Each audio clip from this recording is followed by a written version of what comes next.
In this episode, I talked to my friend and colleague, Kyle Domin, about how to conduct more effective safety audits and inspections. This audio is from a video that we did over at the SafetyPro Podcast community site. So I hope you get a lot out of listening to this on the podcast. If you want to see the full video, you can do so by heading over to the SafetyPro Podcast community site. The link is in the show notes. It's free to join. You can see all these videos that we do as well, so that's a bonus. Also, I want to thank Aero Safety. Drew Hinton has been a huge supporter of the podcast for many years and the community site as well, and contributes content over there. Drew, of course, is the president of Aero Safety. Proud to be partners in safety with them.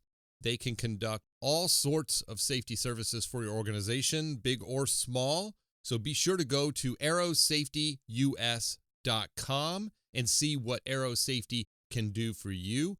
Be sure to mention that you heard about Aero Safety from the SafetyPro Podcast, and you get a nice little discount off of your first quote. Again, aerosafetyus.com. Thanks again, Drew.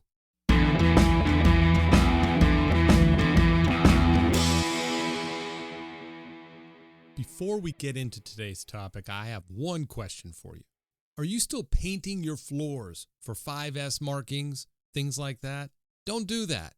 Head over to mightylinetape.com/podcast, a great partner in safety. They've been with us from the beginning.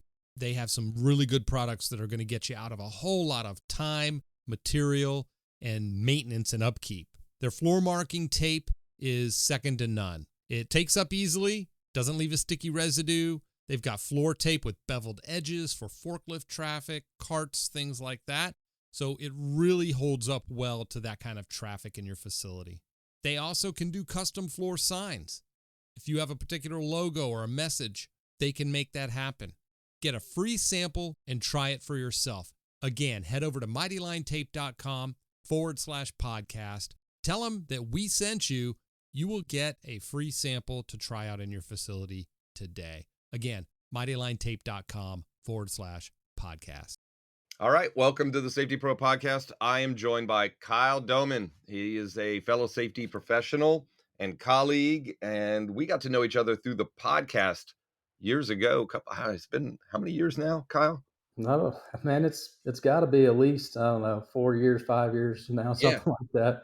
Yeah. And Kyle is also a member of the Safety Pro Podcast community site, and where we share information and contribute articles and content there. There's an article that we did titled Crafting Effective Safety Inspection Questions, right? So, or something like that. I may have gotten the title wrong, but we'll have a link in the show notes to that article. But we talked about how sentence structure and phrasing and things like that are really important, because we see some really bad safety inspection questions. Yes. And you commented on that, and were able to expand in some areas of that, not just the questions, but just more effective inspections in general. And so we're going to expand on it in this episode, and you're going to share with us some of your insight and your expertise in this area. So, Kyle, why don't you just introduce yourself, a little bit about your background, where you went to school, how long you've been doing this, that good stuff, so everyone can kind of get to know you. Okay, good deal. Well, my name is Kyle Domin. I think this might be our second, third podcast episode here.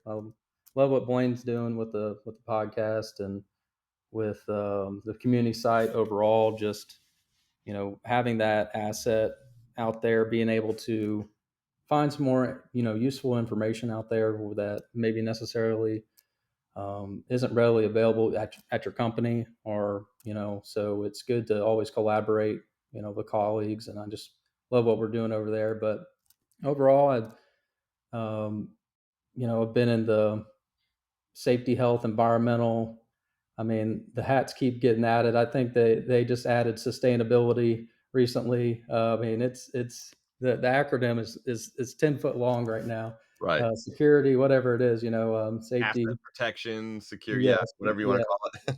all of that is I've been in that field and in leadership roles for about 6 years, 7 years now, and yeah, it's been great overall. Just good industry to be in. Some of those companies have been different chemical manufacturing companies and things of that nature. So Yeah, so, auditing I and mean, like, inspection is a no good. joke, safety is critical. I mean, we talk about safety and is scalable, like, across any industry and any workplace, but certainly when you're talking about chemical manufacturing, I mean, it's paramount, so it's no joke. So you've got, the background that you've had, and when I met you, you were at a place that, that was borderline. I don't wanna I this is what I'm gonna say, yeah, borderline PSM, right? I mean, you could have easily been in that category, or at least as a best practice, followed a lot of those PSM standards because of the risk involved. Is that Yes, fair? absolutely. And now the where I'm at is PSM followed as well. So yeah, it's a lot of things to your points. It's transferable, a lot of the skills. I mean, I know a lot of people get stuck in if they're in department stores, the Walmarts, the Targets of the world, they stay in that or the chemical industry. But to me, I mean, sure, a lot of the jobs are a little bit different, but most of those skills are transferable. Yeah. If you're a problem solver here, you're a problem solver over there. Yeah, and I think that explains my background too. When I mean, I went from mining to construction, the land development, steel mills, research labs, medical device manufacturing, and Hmm. cadaver labs and ERs, and helping with surgical techs. Just I always tried to be curious and expose myself to different industries, and I think you're right. There's this foundational base knowledge that you have that you just carry with you across all those domains. And then outside of that, it's just getting to know the business, understanding how work gets Yes. done, what Yeah. needs to get done. And I think people kind of get intimidated and go, well, I've only worked in, warehousing. Yeah. I don't know anything about manufacturing, and that's crazy. And I'm like, nah, no, it isn't. Just go, Yeah. give it a try. You never know. You might, make a mistake and learn something. So, Yeah. Yeah. Absolutely. right. Absolutely. And then to answer your last question, I did my master's degree at Eastern Kentucky. Got my bachelor's at University of Mississippi. For those that don't know me, and then got my master's at Eastern Kentucky and then occupational safety. Yeah, it was a good curriculum. And you went to Columbia Southern, right? Yep. Yep. I'm a CSU alum, and I love Columbia Southern University. I do quite a bit of touting of CSU, so don't hold Yeah. that against me. But yeah, all good stuff. I just love that, and the reason why I went to Columbia Southern, it was way back. I got to turn around and look at the date because I don't remember it was that Hmm. long ago. Was it 2002?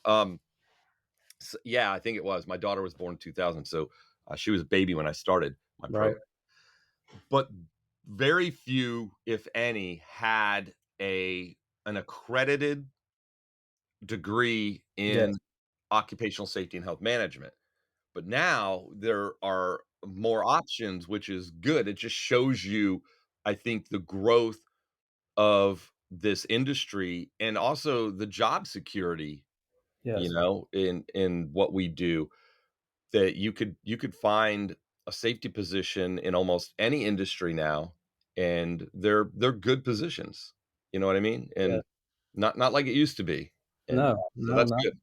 Yeah. Yeah. Yeah. No. Not at all. And um, I mean, to your point there, I mean, they're coming more and more, integrated with the business. Like we've discussed before, it's Yeah. just another pillar of the business. Yeah. We're Yeah, not you get a seat specialists. at the table now. You're not the, what was the, oh man, there's a phrase that we used to use, and I probably can't use it, but but about you being sort of the outcast. You're like the weird kid in the lunchroom, you know what I mean? The safety person. Now you're a part of the leadership team and integrated into the business, and that's good. That's a good thing. And coming up in the early 90s to mid 90s, when I got out of high school, that was the image of the safety manager. Yeah. It was the safety cop. Nobody liked them.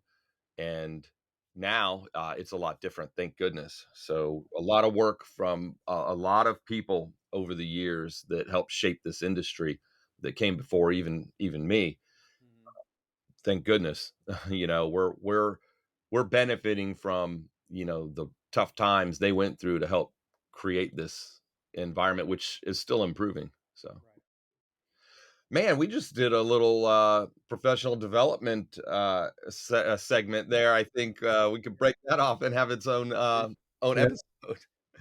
But we're going to talk about this issue. And the reason why I wrote the articles, I had a colleague reach out to me, somebody else reach out to me and say, "Hey, what? Take a look at this inspection. Like, what's And some of the questions were just there were like two questions in one. You know what I mean? And it was like, well, it would be impossible to answer this one because I could have two different states that you're saying, is this thing in this state? And also, did the operator do this other thing? And it's like, well, if one's yes and the other's no, how do I answer it? Is it no? Because none, and they're not even related to each other. It was like Yes. crazy. So let's get into this in general. What's your take on inspections and audits? And then we can get into sort of like examples and tips and things like that. Yeah, absolutely. And I'm going to kind of run with it here. So Yep. interrupt me at any point, and we can expand and dive deeper if we need to. No, lay it on me. I'm going to listen, learn, and finish my coffee. Okay, sounds like a plan. So auditing as a whole, and those inspections, crafting that effective safety inspections, like on Blaine's article there, um, on the podcast and the community site.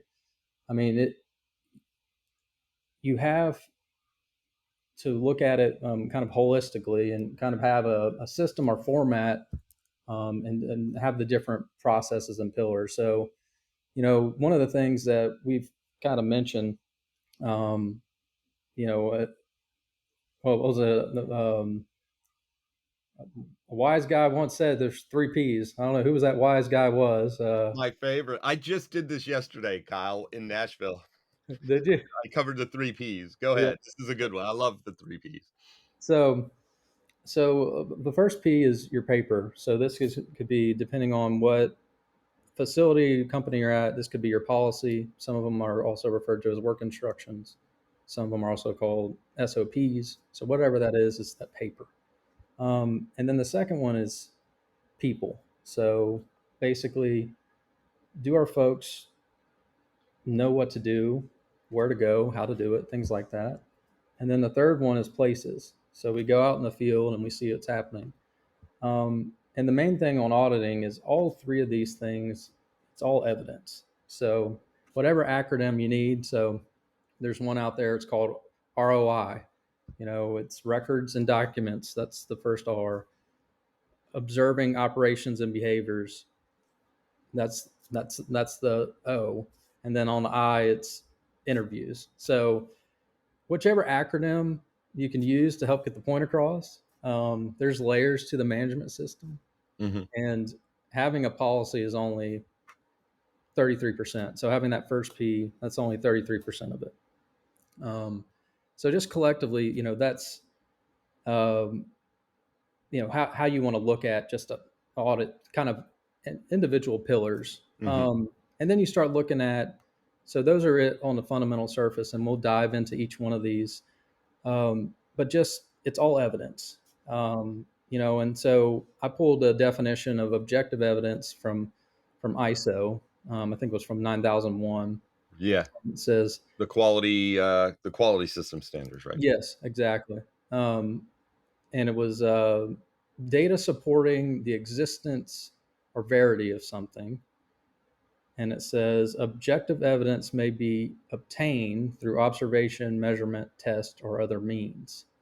So that could be some of these examples, what we're going to be looking at, will play into that definition there. But one thing I'd like to say overall, so we go back to our first P, or paper. When you go to do an audit for time management, I was going to say some of the document strategies and time savers. Yeah.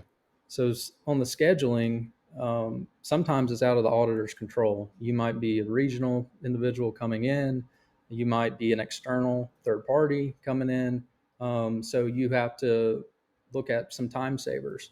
So, one of the things that you could do is do a document request within reason to review ahead of time. Right. So it's a lot of the pre-audit paper. You could look at things like organizational reviews, the structure, instant investigations, past nonconformances, document management, things like that. The main goal is to get familiar with the site.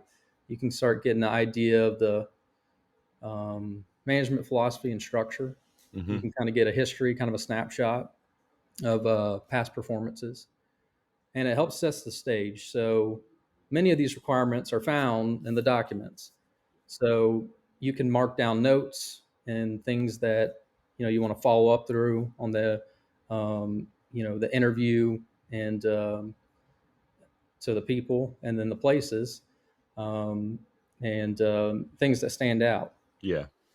And just overall, you don't want to really get into the weeds at first. You start with strategic records, safety manuals, handbooks, roles and responsibilities, process flows, emergency response plans, all those things. By the way, if you've ever been through an OSHA inspection, they'll request some of these things as well, like your emergency response plans and uh, your history or OSHA logs, things like that. So you could leverage a lot of these things that we're talking about here for preparation for that as well. And then one thing I was going to say too is, if you don't have time to do it in advance, or you're not provided those documents, allocate a specific amount of time to read those. I always think, in my opinion, it's a big time suck and time waste. You're sitting in a room, in a conference room, and you got leadership team there, and you're sucking all those resources in, and you're just reading a document. Everybody's just looking at you reading, and Right. it's like, yeah, sure, some of those questions are going to come up organically, and it's easy just to ask them, but allocate that time.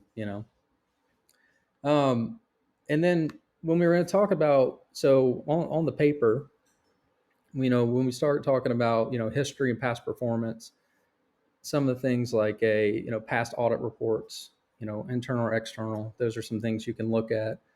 And if you had a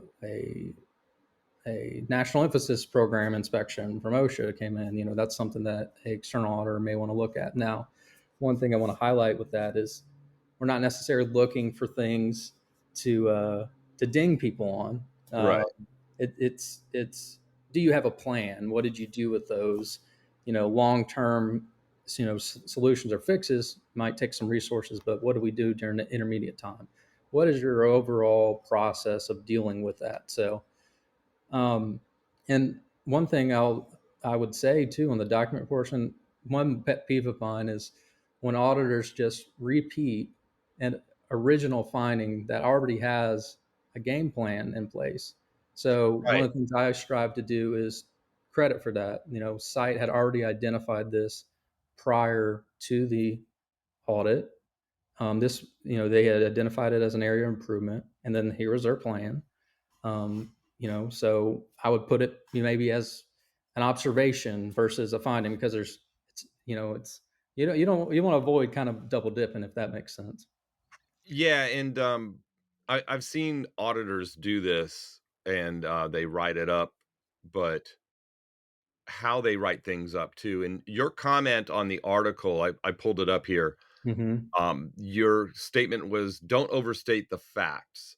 If Right. you mean the facility's respiratory protection program does not include fit testing or routine inspection and maintenance of respirators, you wouldn't write it up as you don't have you got to be specific on where the gap is. you wouldn't just throw the whole program under the bus, right? Exactly there. And I think even with the paper overall, it's like, you want to make sure you pick enough. So let's just say if they did an internal audit early in the year, um, you might say, okay, well, maybe a month or a few months or whatever it is. Take a snapshot telling us how we're doing. Mhm. If we have a good, rigorous, and strong process, that snapshot in time Yeah. should be universal across the board. But yeah, that's just a few things about with paper to consider. And I then would add with the paper, the reason why that's the first P, especially when we do root cause analysis. right. And again, there are other schools of thought on, root cause analysis and deep dive and accident investigations, whatever you want to call them. Hmm. The reason why I simplify it with the three Ps, I developed this approach when I created the VPP simplified gap tool, right? I was helping clients partner with OSHA in the VPP. And so we had like 82 line items for the VPP program, the actual program. So Hmm. requirements that needed to be in place at a minimum. And so, like you said, OSHA will come out and they will try to verify. We'll use the word compliance. Okay. They will try to verify you are in compliance with, plug in whatever requirement you want to be in there. Okay. Okay. In this case, VPP, and of course, all the OSHA regulations, in addition to the above and beyond parts that the VPP calls out. So, OSHA, the compliance officer, the outreach specialist is what it would be. Hmm. They would have to verify in their form, the OSHA form, and you can download it. You can go to OSHA.gov and go to the VPP page, and there's a form that they will use. They have to check a box that says, "How did you verify this?" Hmm. And guess how many boxes there are for them to check? 3. It was either a document review, paper. It was either an interview, people, or it was observation out in the workplace. They saw it, like, and they have to check 2 of them. They have to, like, so what I told my clients was like, "Well, you'll never know which what flavor of outreach specialists you're gonna get, and some of the teammates that they bring with them from other VPP companies that will come." So you're being audited by your peers for VPP. You never know which one they're going to preference, Yes. meaning, "Yeah, that's nice. I know you have I know you have a written policy paper, right, but I wanna go talk to people, and I wanna see it in action. Like, we already know you have it." So they're gonna go, uh, people and places. They're gonna wanna see it. Some may go, "Well, it should be obvious, that we see it, but I'm a policy wonk. I wanna see I'm gonna go." So I told my clients, "You have to hit all of them. You have to make sure all of them are in play, because you never know which of the 3 domains, uh, sources of reference they're going to prefer to verify." So I started calling this the 3 Ps, and it just grew from there to accident investigations. Do we This activity or task this person was performing, or this area where this incident happened, do we have anything that manages or controls how that is to be done? Yeah. Policy, SOP, work instruction, doesn't matter. Anything I can read. So that's the first P. If we don't, you're done. Stop. Well, then no wonder people are doing it different ways. It's an uncontrolled, you've got variance in that because we didn't define a standard. They Hmm. couldn't have deviated from standard work or violated the procedure if we don't already have one, right? So I'll see inspections sometimes with questions of, "Is this in place? Are they doing this?" And I'm like, "Where does that come from?" "Oh, well, you're supposed to." And I'm like, "No, no. Where is the standard that says they have to do this thing that you're checking for? And do they know about it? How do you know they know about it?" So I think it's interesting how these three P's kind of comes out of the VPP, comes out of root cause analysis, comes out of and goes into like inspections. I see this a lot. Questions that are de facto policies now because you wrote it in as an inspection question. And that can trip you up if somebody were to ask or review your inspection records Hmm. and you're saying this condition has to be present, even if you don't have a policy on it, that's documented. That's in the paper section now. Right. That you're now requiring this as policy because you're checking it and dinging somebody on it on that can become a Hmm. policy. So we got to be careful with how we write some of these things, right?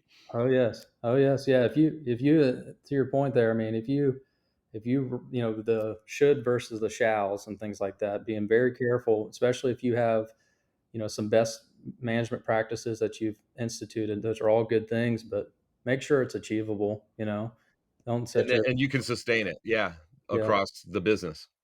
Exactly. Absolutely. So to your point there, like that second P on the people, one of the things I would say that is a good tip overall. I didn't dive into a whole lot of the, I guess, auditing fundamentals from the standpoint of, oh, you're going to do an opening conference, things like that. Right. But I will say on this, like, one of the good things to do is give the site a heads up ahead of time. Just say this is what's going on. This is, be honest, open, things like that. But when you sit down with an individual, some folks just don't do well in these environments, and it's Mhm. not. It's just some people just don't do well in them, and that's okay. But I think it's key to let them know. Let's say, hey, like this is what we're kind of looking for. This is kind of the goal. We'll be writing stuff down. It doesn't necessarily mean it's good or bad, but be kind of courteous and let them know what's going on. So um, so And so, it so sets the stage, you get an opportunity to say, "These are the expectations. This is what we're trying to achieve. This is what we're hoping to get out of this process, and this is why we're looking at this." And, of course, we're talking about a formal, audit of a management system, which includes a sampling of seeing some aspects of work or machines or work areas. This also scales, right? Like if I'm at a site and I'm a site manager and I'm just doing part of my standard work is I do a weekly inspection of the paint area or something, the paint booth, and I to make sure that the filters are being changed or or whatever, right? Just part of my standard work. The same thing applies. You already established why you're doing it. It's part of our policy. Now I'm just going out and doing it. Some of this stuff that you're going to get into, looking at your notes, applies it scales right to the formal sort of wall to wall management system audit to scales down to just doing an inspection of uh, the paint booth or something, yes, like, right? yes, absolutely, absolutely. I completely agree there. I mean, you could take these things and leverage them. Um, you can scale version one, but you can't scale version zero. You can take these and trim it up and down as you see fit. Right. And to your point, use it for regular inspections as well. And I think I think one of the things you um, mentioned in our article was, I think it said be specific. So on a lot of these questions, we'll start talking about what are some good questions and the relative value for each question. But um, one of the things that uh, interviewing can cover a lot of ground in a relatively short amount of time. So you know if you're talking about hot work, it's during a quick conversation, someone could say, yes, the hot work policy is here, permits are here, stored for this long, and we had fire extinguisher training a few months ago. So all those things could be a huge time saver from that standpoint, because it's like, okay, this individual just explained the whole, or not the whole, but a large portion of the paper of the policy. But another thing it does is it's a gateway to other types of evidence and documentation and things like that. So Right.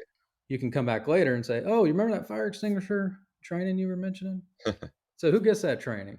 Uh, can you show me that training? That'd be nice to see." So you can use it as a kind of segue into other areas. And the main thing you're looking for is just a consistent. I think Blaine just talked about it with going out and viewing different work with the instant investigation side of it. It's like, is there a consistent understanding? You know, it the main takeaway is, do they know what's expected? How to do it, and I don't necessarily get hung up on he didn't know this document number. Right. But it's like, look, if he knew exactly where to go and where to find it and how to do it, that's good. Yeah, Um, you're looking for that continuity across right. those 3 domains. Like, and I like to use the example of the HAZCOM program. Hmm. Yeah, you could say you have one, and you could pull the binder off there, or you could send me the document, and it's like, all right, they got a written HAZCOM Hmm. program. Are people aware of it? You can show me training documents, and I can go do interviews. And like, yeah, we're supposed to label all our containers, and I know where the SDSs are and stuff. And then you go to the workplace, and you see bottles that have faded labels, and you can't Hmm. even read the numbering system, like, because it's so old. And it's like, okay, well, that's a break in the continuity. We're missing something Hmm. on that piece, and that gives me some recommendations to give back, some feedback to say, okay, how is this happening? Like, what are we missing in our program and how we're executing and implementing our program? That we have it, people are aware of it, and we're doing really good there. But then when we get down to execution on the floor, like, we're missing, like, labeling is Hmm. not as strong as it needs to be. And that gives you something to focus on and work on. But yeah, you're definitely looking for that continuity across those 3 domains, which inspections and audits can help you Hmm. uncover in all of these areas. It's not just, I'm going to go walk through the place and see if it's tidy and people are doing what they need to do.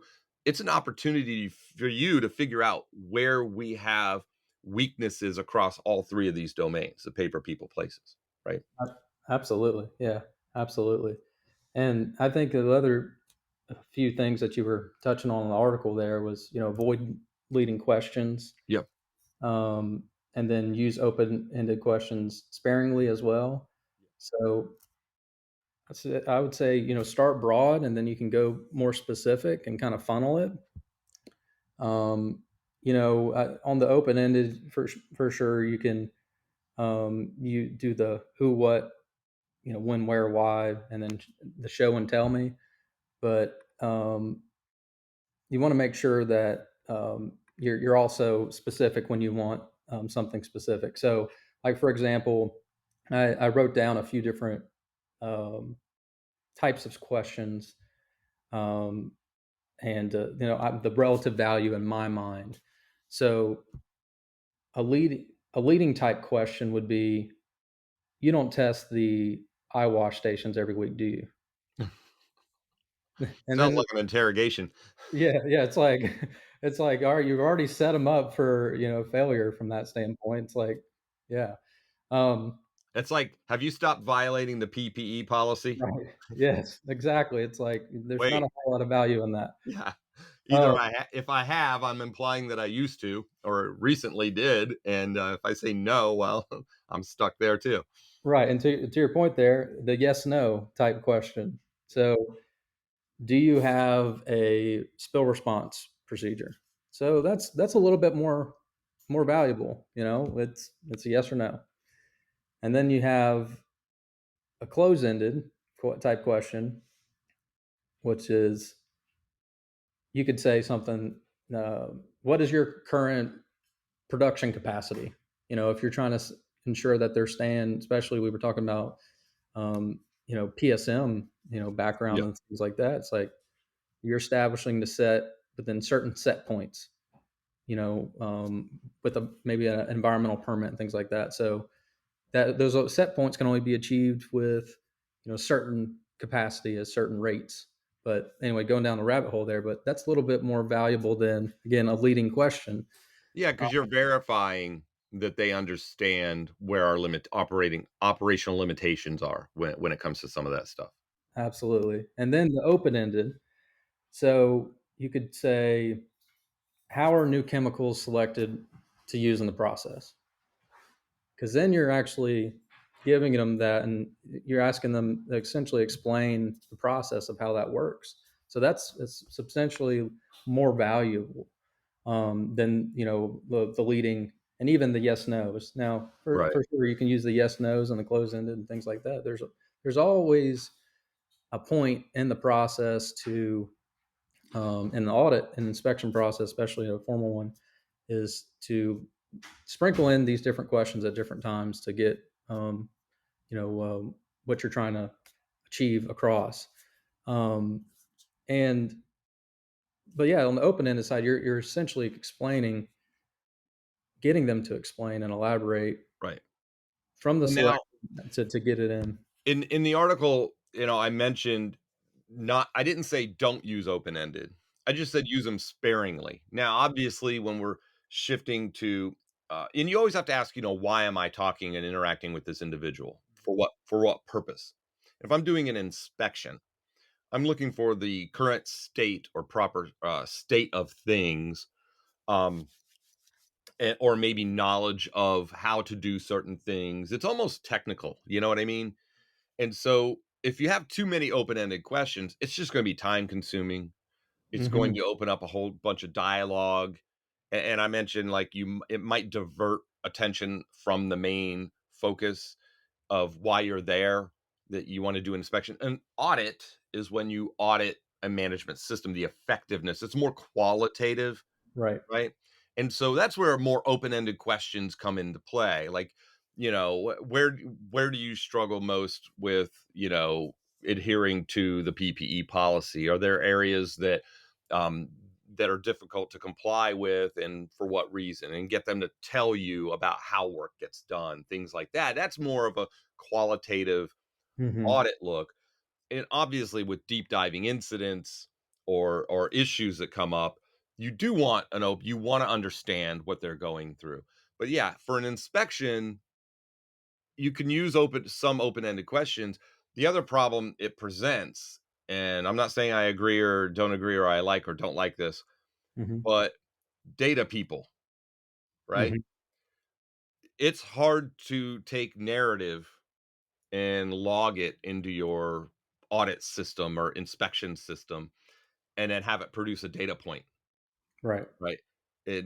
But a yes, no, a pass, fail, a scale of 1 to 5, like those are data points, because then we can trend thing. People like to see charts, and we like to trend things. Yeah, you get a lot of narrative. Mm-hmm. Those people go nuts because they're like, how do I aggregate this? How do I, categorize all this sentiment that I'm getting from them? So that can be challenging. So good point. Yeah, absolutely. And to your point there, it's like, one of the last questions I wrote down is like, how do you know? So it's kind of similar to asking someone about, you know, how did you achieve multi years without a recordable? And seeing people say, we're safe. I was like, oh, no, no, no. Let's explain this to me. So like, one of the last one I put there is, how does your facility ensure that workers receive appropriate health and safety training? So, what's our systematic approach to evaluate, find out who the effective employees are, the authorized employees, make sure they get the proper trainings and proper frequencies, things like that. That's especially in a formalized audit setting. That's an invaluable answer, especially it's from the what's our systematic process. Hmm. And I think you were touching on it quite a bit earlier with the VPP. It's each of these in the audit, while you're looking at the effectiveness of the safety management system, you're looking at these different categories. So you have um, operational control. You could look at incident investigations. Is Right. it done timely? Are root cause analysis are done? Is there Yeah, looking for the effectiveness of something. Yeah. exactly verification of corrective actions? To your point, effectiveness, things like that. You can look at these things, and that's like one individual pillar of how well they do that. Hmm. Um, and then communications, that's another pillar you can look at. If there's a concern, how do you express it? What gets done? How is feedback given back? From the from the hazard identification standpoint, things like that. So those are just some things within the safety management system that you can kind of evaluate, um, with being very high level without going into a lot of detail. Yeah, I mean, you definitely have the qualitative side of an Hmm. inspection or audit, and then you have the quantitative, like it's a yes, no, is this in place? Are they doing this? Hmm. That kind of stuff. I think in general, what frustrates me is when something happens or somebody says we need an inspection. um they feel like inspections or audits are going to produce performance, right? That they're going to, and I'm like, well, it depends. Like, I think sometimes we can just create an inspection because we found a problem or there's a pain point, whether Hmm. it's a near miss or a first aid or an incident, or complaining about workers giving feedback about struggling with it. Oh well, we'll create an inspection to, and it's like, well, is the inspection the inspection is a verification for what you just said. So I love that word. You're verifying that something else that we've done to Hmm. correct or mitigate or control something is working. Hmm. Sometimes I'll see an inspection as the corrective action or the thing we're going to do to control something. And I'm like, no, that's Hmm. inspections won't control that. It's you've got to have something else to manage this task or process. We're going to verify that that's effective. And that could be in the form of a check or an inspection or an audit or Right. something like that, right? Yeah, exactly. And sometimes it takes time for that verification to take place. So, like for example, to your point there, if an incident just happened and you've instituted something or a change or something like that, I mean, it might be months down the road before you can really truly. I'm sure you can do a quick gut check, but to really say, okay, now everyone's doing it, everyone knows it. It might be a few months down the road, um, before you can completely verify it. So sometimes it takes organic, time to verify those processes. Um, and then the last one was, the third P is places. um, just overall, what the places can verify. So we talked about our first P with our paper and our people. So to me, on a fundamental level. You have the policy. It's explaining what we're going to do and how we're going to do it, and then the people they have an understanding and know how and knows what the expectations are and know how to execute those, and then they actually do it in the field. So we actually walk the walk and talk the talk. Hmm. So one of the things that I like highlight in here is, we were talking about earlier, going out in the field with the labeling was the example you used. It, it's so our secondary container labeling must have these three minimum criteria on it, Right. and it's like, okay, when we go out in the field and there's three containers that don't have it, things like that. But one of the things with this is you don't want to mistake an observation when you're out in those places for an audit conclusion. So, like Right. for example, you're out there looking around and you see a little bit of oil on the ground. Well, you're like, well, I already know since I saw some oil on the ground that they don't have a policy and no one knows what to do. It's like, whoa, Housekeeping is out the door. yeah, it's like, whoa, hold on. Someone's walking to get an absorbent, to clean it up, and you just happen to walk by at perfect time. Right. But the whole thing is, we don't want to jump to conclusions. Um, some of the things that you would look for on those, if we're talking about jump to conclusions, you might see an eye wash out in the field, and you look at it, and it's full of material. It's like, oh, well, you could probably make the assumption right there that weekly flushes aren't happening. Hmm. But instead of jumping to the conclusion, which we could probably common sense could tell us this, but we could also, because I've seen this before, is you can ask somebody, And it's like, well, yeah, we actually removed all of the injurious corrosive last year, and there's no need for this anymore. But we probably could do a better job of marking that this is out of service until it's demoed, something like that. Right. But that's a huge difference from saying, oh, they have an eye wash and I know they're not, they're doing their weekly flush test when, okay, they don't even actually need the eye wash there anymore. And it's a simple, okay, they need to just do a better job of, maybe they've already communicated to the site it's out of service and it doesn't work anymore and stuff like that. But you just don't want Oh, to jump to I conclusions. did this one once. I went through a facility and there was an eye wash sitting there, and Mm-hmm. I had already gone through sort of discussion with the folks on an old client site, Mm-hmm. and I kind of knew what they were doing in this area of the facility. I knew the operation that was taking place and all this good stuff. I didn't know it intimately because I didn't work there, but I kind of had a good handle on it. And I saw this eye wash station and shower. It was a shower eye wash station. It was plumbed, Mm-hmm. and I went, "Hey, why is this here?" Mm-hmm. And he goes, "Well," he goes, "You never know when I'm like, ah, stop."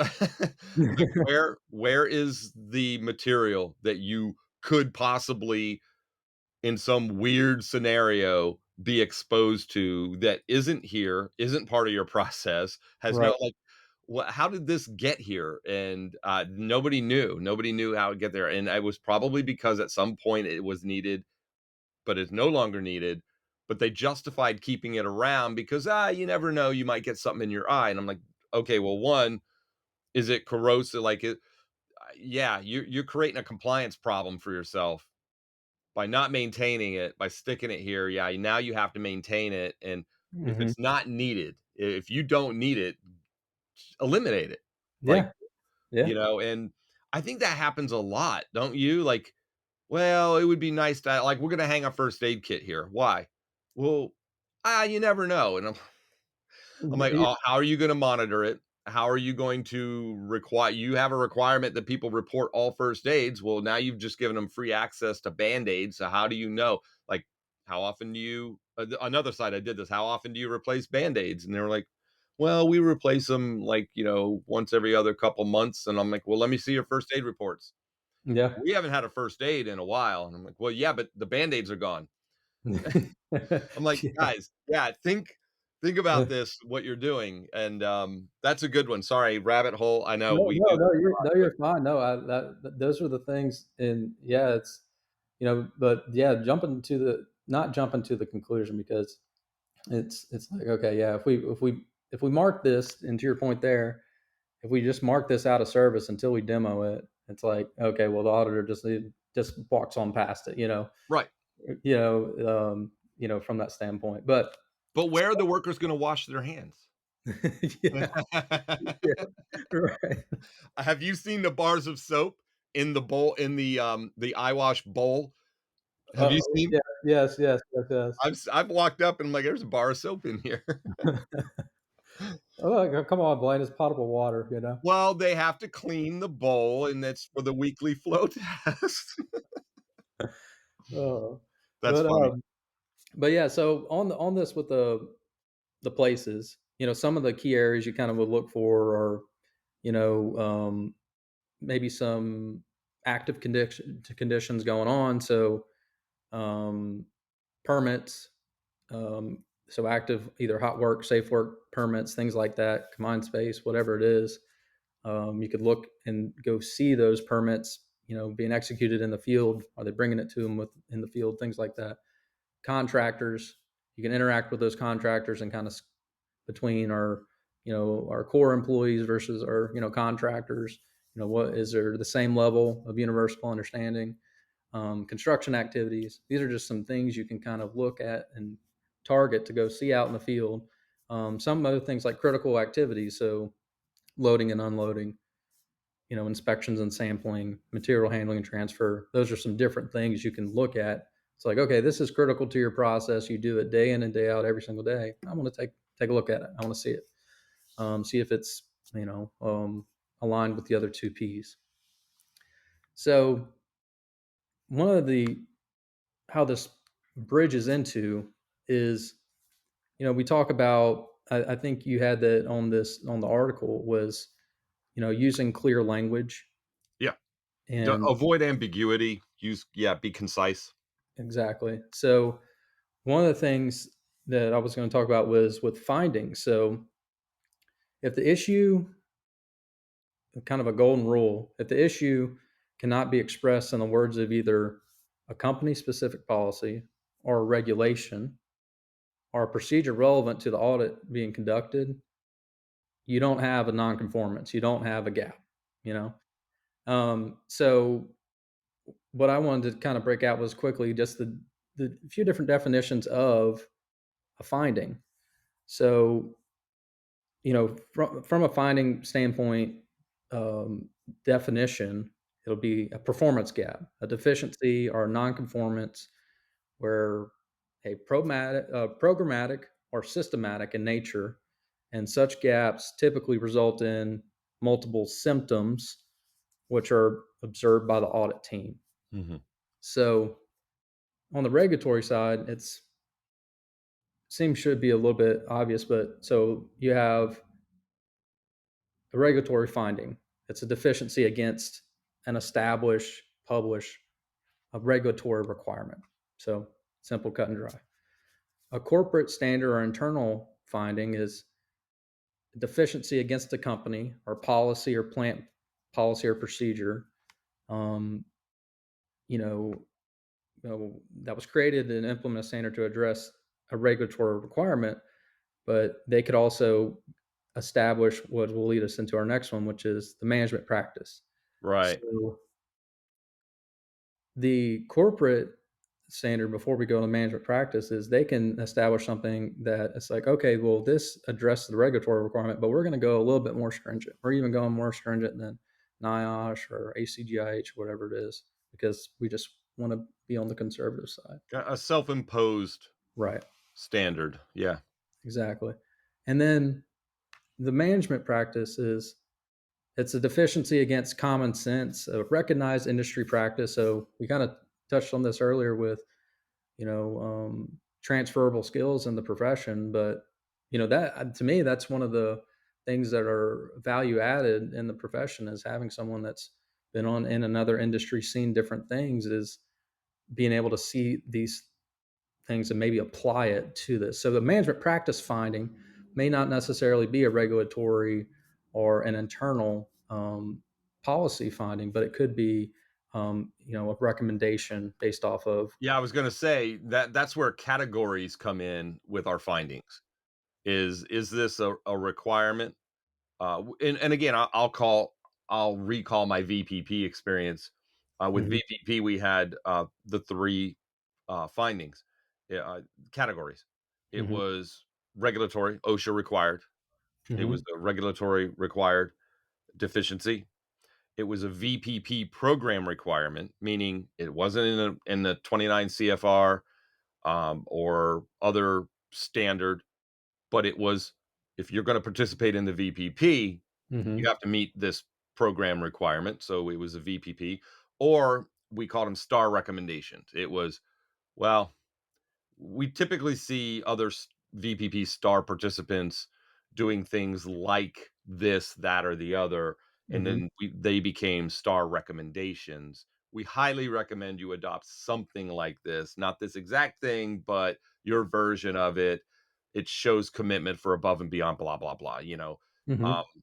but yeah, we got to be very clear to your point that if we're making a suggestion, best practices are funny because I think you touched on it in your statement there, is that if you have that experiential knowledge of different industries and different things, sometimes you just don't know what Mhm. best practices are. You have no way of knowing. You've never worked anywhere else, or the industry is just so vertical that they've never had an opportunity to go outside. There's only few other companies that do what they do, and they've just never been exposed to it. So that's tough, right? When you call those out because Yeah. they just may not know. Yeah. No. Exactly. And I think that's, when we're talking about being specific, being concise, I think that's key. Is, it's like, okay, well, we recommend that you do better about describing the scope on this particular policy because 9 out of 10 professional business policies, strategic documents will have a more descriptive, scope or whatever it is, whatever it is.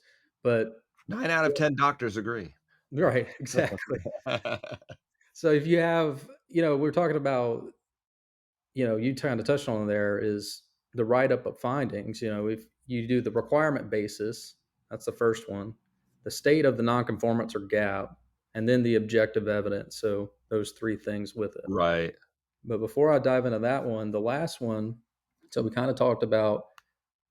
talked about regulatory finding, corporate or internal uh, finding, and then management practice finding, and then you have an observation. So this could be an isolated anomaly.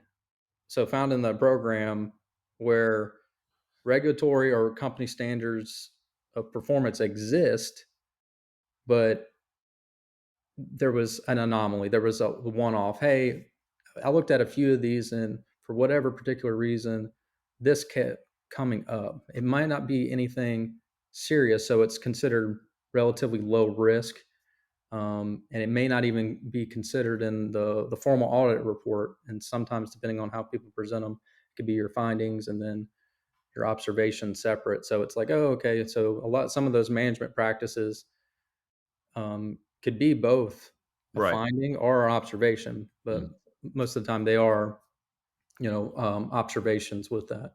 And then you can decide, as a group, when you're doing your rating system, is this something that that we agree with, that we need to do, with that. But when I was talking about that write up of findings, so this is kind of the auditor responsibility. We're talking about being, clear language, the requirement basis. So this particular um, um, part of the VPP in this section calls out this specific, ensure that individuals are competent, blah, blah, blah, blah.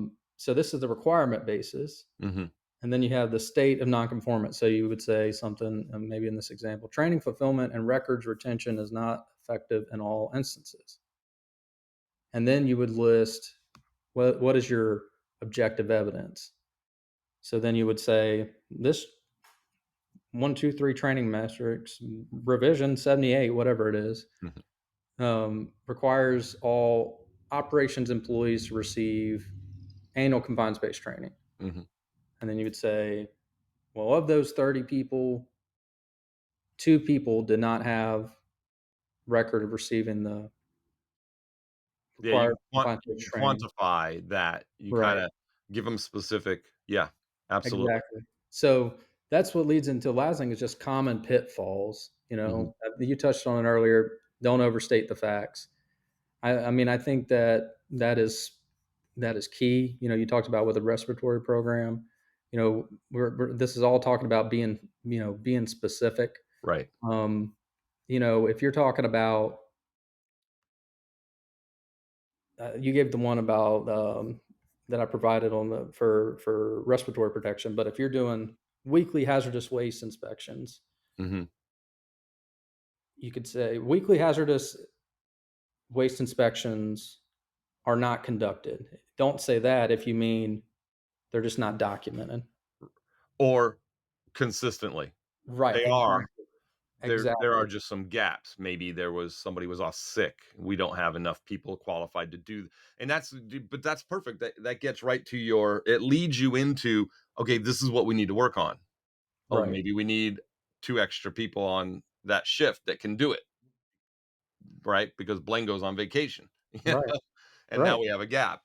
Um, but yeah, I think it's interesting, and I think that's one of you wrote a couple of things actually in your comment. Um, distinguish between performance and documentation. Mhm. I think is another example you're getting at. Weekly ladder inspections are not conducted if you mean they aren't documented. This is exactly what you just said. Mhm. Um, but I think something else we got to keep in mind is think about who you're writing this for, Mm-hmm. right? It's not just for the business or the company to go, okay, I can go work on this. These are discoverable, and you have to be honest. Yes, you don't falsify documents ever. That's Mm-hmm. just crazy. But being specific, to your point, what you just said, if you have a program and you are doing, for all intents and purposes, weekly inspections, but you've just found these anomalies, these gaps, that's what Mm-hmm. you focus on. You don't say we're not doing inspections or we don't do training. Um, you have to be specific, right? Yeah, absolutely. And I mean, to your point about being discoverable, that's one of the other things too is legal conclusions.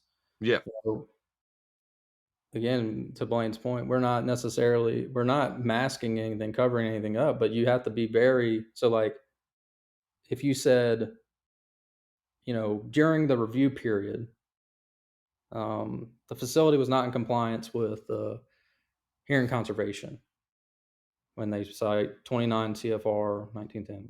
So you've essentially now said that they are out of compliance with the entire they're not standard. doing it. Yeah, Yes, it doesn't have it. They don't. It doesn't exist. It doesn't work. That's what you're saying with that one statement. right, But when you're actually meaning like they did not do the training, they had a policy. They had trained previously, but for some reason they missed it this year. That's a whole different. That's telling a whole different story than right, the first one.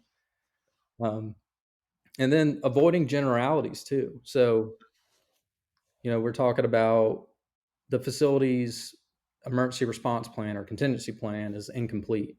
That's too general. A more helpful way would be um, the contingency plan does not have these elements. So listing emergency numbers, the type and location of fire protection equipment, hmm agreement with local authorities or mutual aid response agreements, whatever it is. That's more helpful. That's being very specific and avoiding those generalities. Because again, you don't want to get into the right. the Yeah, you don't want to be too broad or vague. Mhm. Right. And again, I mentioned it before. It The other added benefit, it gives us something specific to fix. Hmm. Now I know what to work on. Now I know where to go and figure out how did that happen.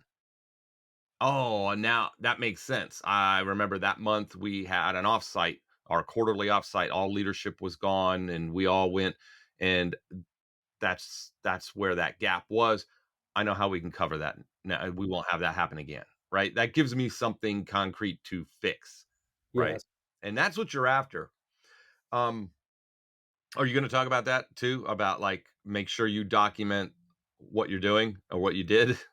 Yeah. Yeah. Absolutely. So the one last thing I had was well, on the same subject was on the avoiding generalities. Is we had employees you know not received safety training versus 4 of the 30 hadn't received it.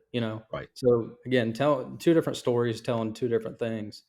And then one last thing I had was avoiding stream language before I go into what Blaine's key point there is you don't want to call out something again, it's discoverable document that the lack of the confined space entry policy and provisions in this area is going to lead to a dangerous situation. Ooh, Yeah, you don't want to be floating. You do not want to be floating those out there, versus, if you used it even on, even the spill response or whatever you're using, leading to a dangerous, hazardous, whatever, an approved way would be, spill containment not available in the where the hazardous waste is, or confined space entries, are not don't occur on the frequency for this to happen. right. But main thing is like again, there's a poor way and an improved way. If you say the lack of spill containment provisions in a loading dock can lead to something dangerous versus they have a chemical in this area where they should have spill containment. Right. And Sufficient, chemicals are loaded and unloaded. number of spill kits needs to be increased, or Right, exactly. And yeah. then next to a drain, So on the confined space one, it's like lack of documented confined space could lead to injury or something. Like it's like that versus the policy doesn't have written confined space entry procedures.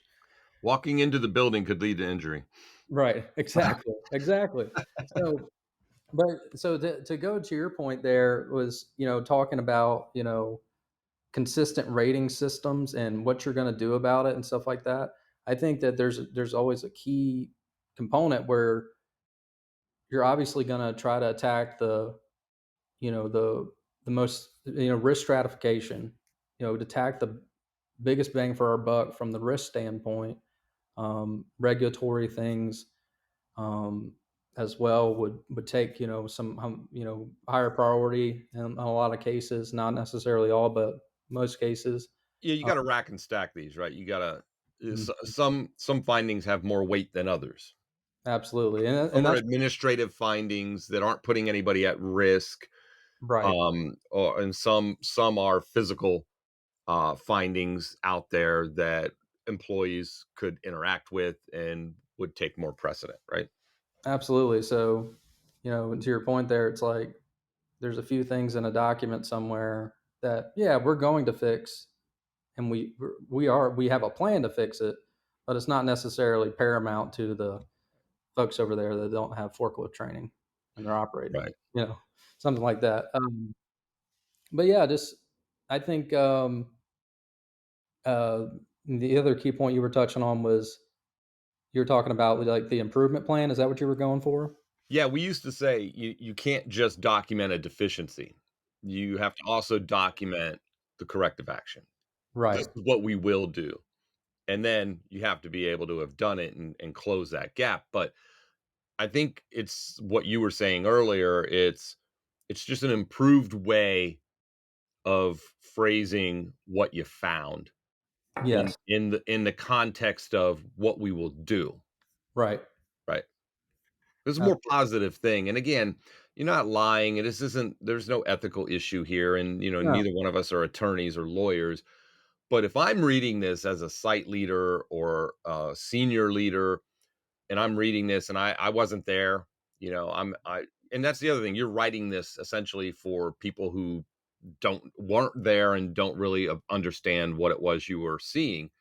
So you have to be clear. That's going to say something entirely different to me if I'm a leader, a business leader, of okay, these are actions we're going to take versus okay, you found these things. Like what, you didn't do anything?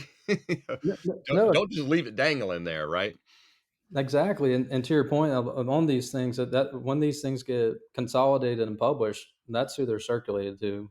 Sure, Right. the site leadership team, but it's everybody in some cases that, that's affected or has some hand in it. And to your point there, it's like if we're not being specific, and we're not avoiding generalities, and when you're using extreme language and things like that, for that individual who wasn't there and didn't take place in the audit, it looks a lot more Right. um, compelling, from the outside looking in, from Blaine's example there, like what are you going to do about it? It's like, okay, from a risk management plan standpoint, it's like, okay, you didn't, if you called it out that they didn't have it, but really in reality they did, but they didn't Some change piece of the, it. Yeah. yeah, they didn't change the contact information or what, Mhm. and they had their worst case scenario populated versus the worst case scenario was wrong. It's like there's so many different. Right, versus, your average scenario you're going to likely encounter. Right, right, Not the exactly. meteor falling out of the sky, like, you can't account for that. Um, Right.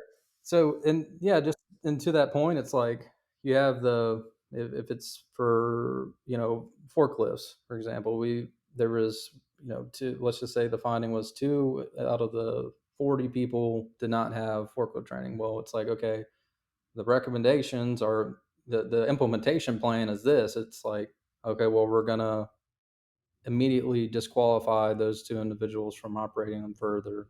We're going to obviously train them, but then we're going to figure out, evaluate the systematic, how did we end up with those two Right. individuals operating when we have a, established policy of these who the individuals getting trained on this frequency, et cetera. So just talking about that implementation plan and the steps, your short term and long term solutions, because some things can't happen overnight. And yeah, it's kind of incremental in some cases.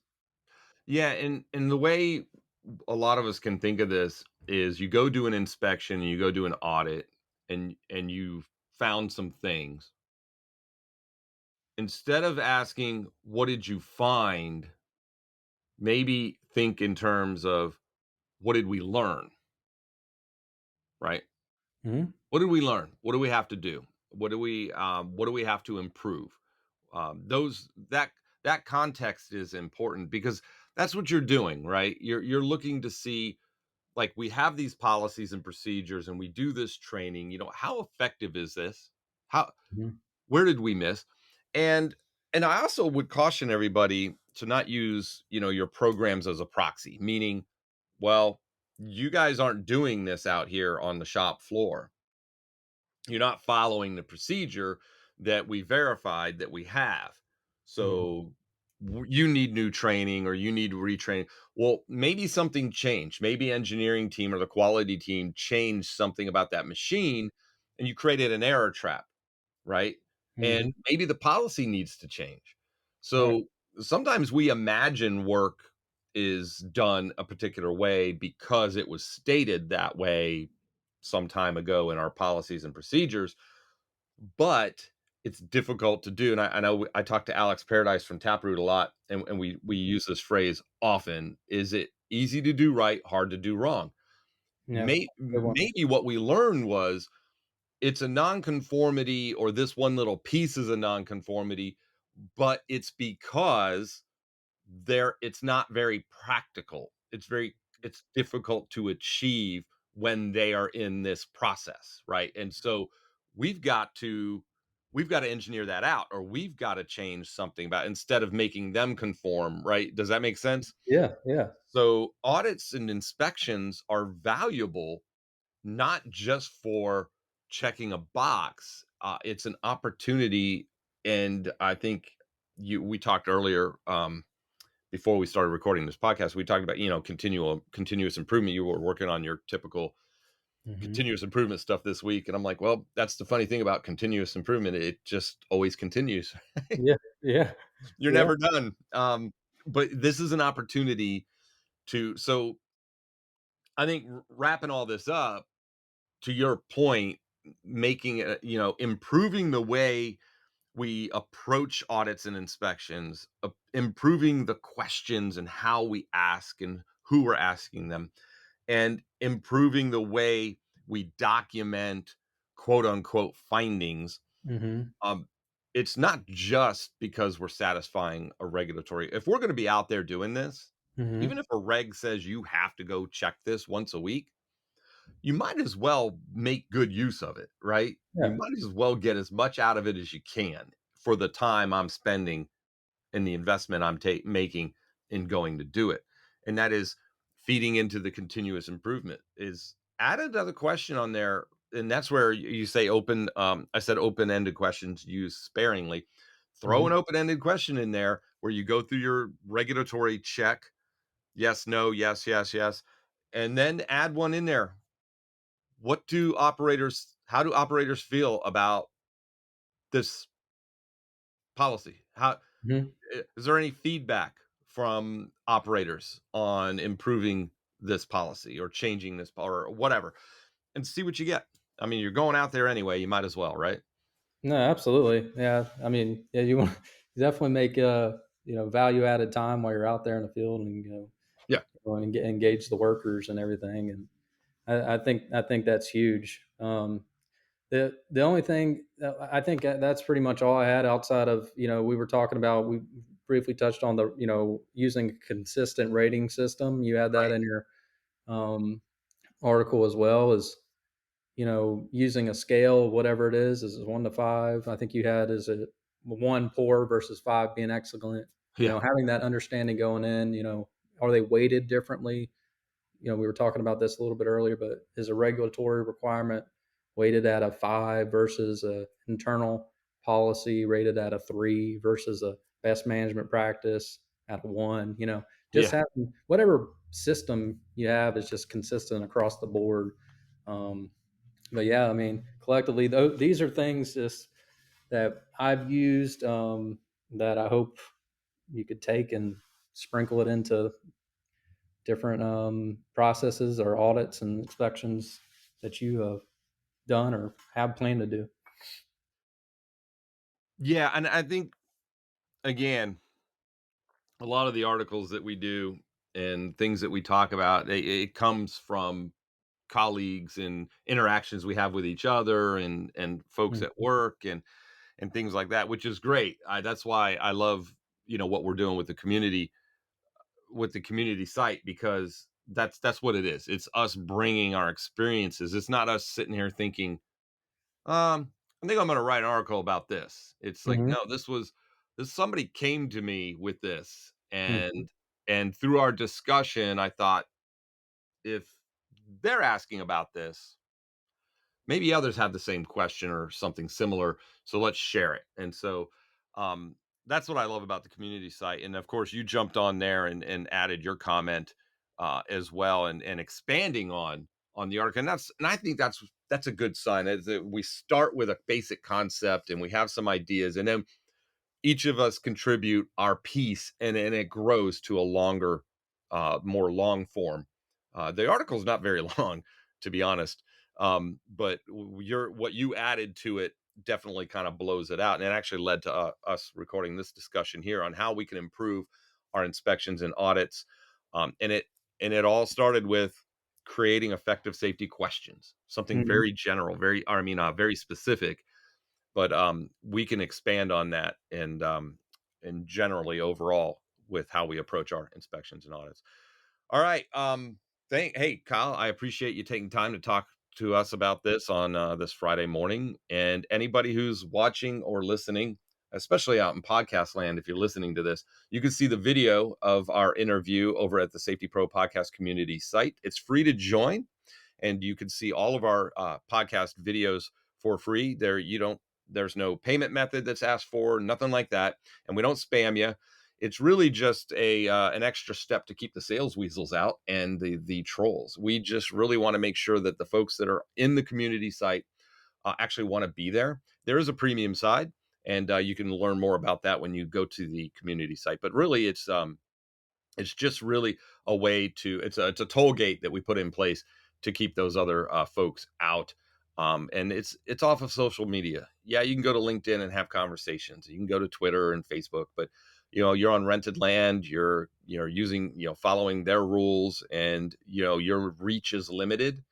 But if you post something, when we post something, for example, or Kyle posts something, it's not throttled in any way. It's there for the community to see. It's not getting prioritized or deprioritized based on user interest or nothing like that. It's just there, and it lives there, and anybody that logs in is going to see it, right? Yeah. So Yeah.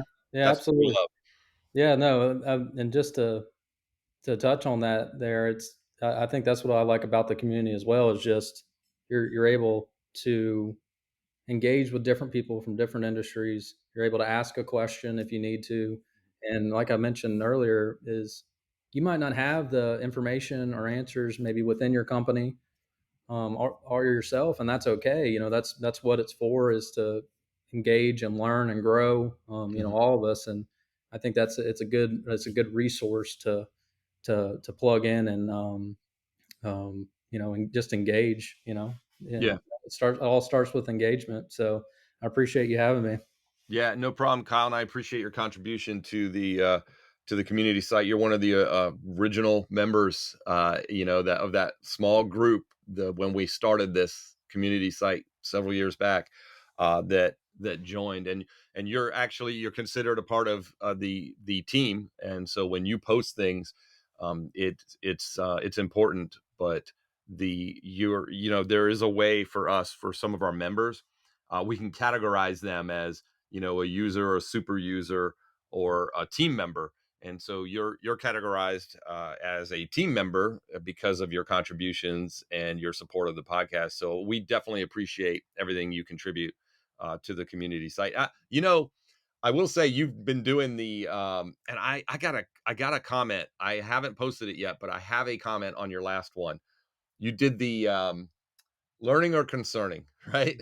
Mm-hmm. Is this something that we should be learning, or is this concerning? You traveled abroad, and so you did this series of posts on the community site where you take signs, labels, or things that other countries are doing that are different, and you're putting it in the context of, is this concerning to you? Like, does this go far enough, or could we learn from this? And so you've got these photos from when your trip abroad. So that kind of stuff I love. I don't really see that anywhere else, and it really helps us engage in that conversation. I've got to drop a comment on your last one because it was pretty interesting. It Yeah.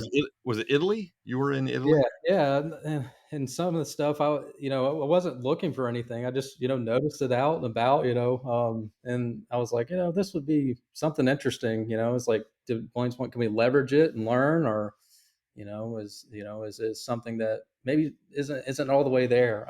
But yeah, I think with the site, it's great, and then it's expanding. It's expanding. I'm glad to see more and more people in there. Yeah, every week we get new members, and it's like any membership site, really. And it's just like social media.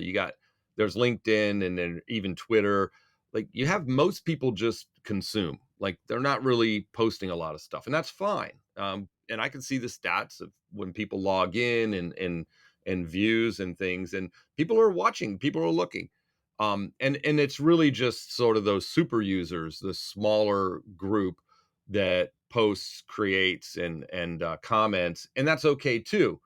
Um, and so we expected that. So we're tracking, when we look at our data, we're trending on along industry averages for community sites or membership sites when it comes to total number of members, total number of active members, things like that. So we're real happy. We're pleased with it. We hope to expand in here coming up this year with some additional video content. And well, I wanted to do more live streams. That's really hard to do. I mean, because you got to be live to do it. I mean, and sometimes we record stuff early in the morning. But our panel discussions, we're going to start that back up, where 3-4 of us get on and just go round robin about a topic. I got really good response from the last two. We've done 3, I believe. Mm-hmm. And so we're going to start those back up again. So be prepared, Kyle. You're going to be roped into a couple more membership panel Sounds good. discussions. So, Sounds like a plan. all right, man. Well, hey, you have a great weekend, and thanks again for joining us and having this discussion here. All right. Appreciate it, Blaine. All right, there you have it. My conversation with Kyle. We always have fun over at the SafetyPro Podcast community site. Be sure to check it out. And if you feel so inclined, go ahead and join us over there. Join in on the conversations. And, we are always trying to do videos, or more videos, I should say, with our members. So you never know. Get involved over there, and we might be able to create something together. Also, as always, I want to thank our partners in safety, Mighty Line Floor Tape. Go to mightylinetape.com/podcast. Order a sample of their incredible floor tape for your facility, as well as some of the other products that they have there. You go and check those out. So thanks, guys, for your support. And Drew, big supporter of the podcast and community site, as always. aerosafetyus.com. Go to AeroSafety for all of your safety services. And I will talk to you on the next SafetyPro Podcast.